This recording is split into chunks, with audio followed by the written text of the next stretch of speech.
പുകവലി ആരോഗ്യത്തിന് ഹാനികരമാണെന്ന് നമുക്കെല്ലാവർക്കും അറിയാം. എന്നാൽ പുകവലി പുരുഷന്മാരുടെ പ്രത്യുൽപാദന ശേഷിയെയും ബീജത്തിന്റെ ആരോഗ്യത്തെയും എത്രത്തോളം ദോഷകരമായി ബാധിക്കുന്നു എന്ന് അറിയാമോ? സിഗരറ്റിലുള്ള വിഷാംശങ്ങൾ ബീജത്തിന്റെ കൗണ്ടിനെയും മോട്ടിലിറ്റിയെയും മോർഫോളജിയെയും കാര്യമായി ബാധിക്കുന്നു. സിഗരറ്റ് പുകയിലെ വിഷാംശങ്ങൾ ശരീരത്തിൽ ഫ്രീ റാഡിക്കലുകൾ അമിതമായി ഉണ്ടാക്കുന്നു.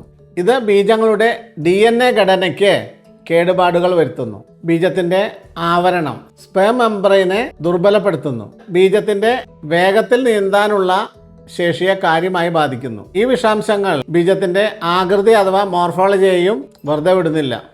പുകവലിക്കുമ്പോൾ നിങ്ങളുടെ ഉള്ളിലെത്തുന്നത് ഒരു പുക മാത്രമല്ല, ഏകദേശം 7000-ലധികം രാസവസ്തുക്കളാണ് നിങ്ങളുടെ ബ്ലഡിലൂടെ, വൃഷണത്തിലൂടെ നിങ്ങളുടെ ബീജങ്ങളിലേക്ക് എത്തുന്നത്.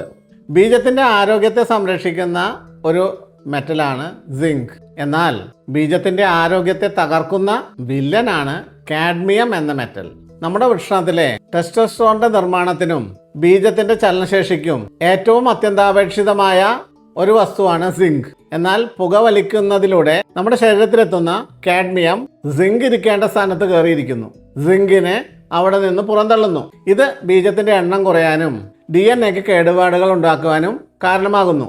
ഇത്തരം കേടുപാടുകൾ സംഭവിച്ച ബീജങ്ങൾ കാരണം ഗർഭധാരണം വൈകാനും ഗർഭധാരണം നടന്നാൽ തന്നെ ആദ്യ മാസങ്ങളിൽ മിസ്കാരേജ് അഥവാ അബോർഷൻ ആവാനുള്ള സാധ്യതയും വർദ്ധിക്കുന്നു.